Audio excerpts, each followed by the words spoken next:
நான்வெஜ்ஜை விட சுவையாக ஒரு மீல் மேக்கர் ரெசிபி ஒன்று பார்க்கலாம். அதுக்கு ஒரு பாத்திரத்தில் ஒரு 15 மினிட்ஸ் மீல் மேக்கரை அவிச்சு நல்லா புளிஞ்சு எடுத்து வச்சுக்கணும். இன்னொரு பேனில் தேவையான அளவு எண்ணெய் ஊற்றிட்டு அதில் ஒரு பெரிய வெங்காயத்தை நல்லா வதக்கணும். நல்லா வதங்கின வெங்காயத்தோட உப்புத்தூள், அது கூடவே மஞ்சள் தூள், நான் மிளகாய் தூளுக்கு பதில் காஷ்மீரி மிளகாய் தூள் எடுத்துருக்கிறேன், அதோட குழம்பு மிளகாய் தூள் அல்லது மசாலா தூள், 5 வெள்ளைப்பூடு பல்ல எல்லாம் போட்டு நல்லா ஃபைனாக அரைச்சி எடுத்துகிட்டு வந்து அது கூடவே புளிக்காத தயிரை கொஞ்சம் நம்ம அதாவது ஃப்ரெஷ் கேர்டை வந்து போட்டு நல்லா அரைச்சி எடுத்துக்குவோம் மசாலா மாதிரி.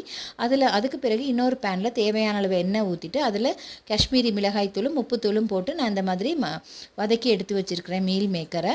இப்போ இன்னொரு பேனில் நம்ம எண்ணெய் கொஞ்சம் ஊற்றிட்டு பட்டை, அதோட கிராம்பு, ஏலம் எண்ணெய் நீங்கள் சேர்த்துக்கலாம். அது கூடவே கொஞ்சம் சீரகத்தையும் சேர்த்துட்டு இப்போ வந்து நம்ம அரைச்சி வச்சுருக்கிற மசாலாவை நல்லா கொதிக்க வைக்கணும். நல்லா கொதிச்சதுக்கு பிறகு மீல் மேக்கரை இதில் நம்ம கொஞ்சம் கொஞ்சமாக சேர்த்து நல்லா கொதிக்க வச்சு இறக்குனா சுவையான மீல் மேக்கர் ரெடி ஆயிரும். இது மட்டனை விட ரொம்ப டேஸ்ட்டாக இருக்கும். நீங்களும் ட்ரை பண்ணி பாருங்கள். Thank you friends.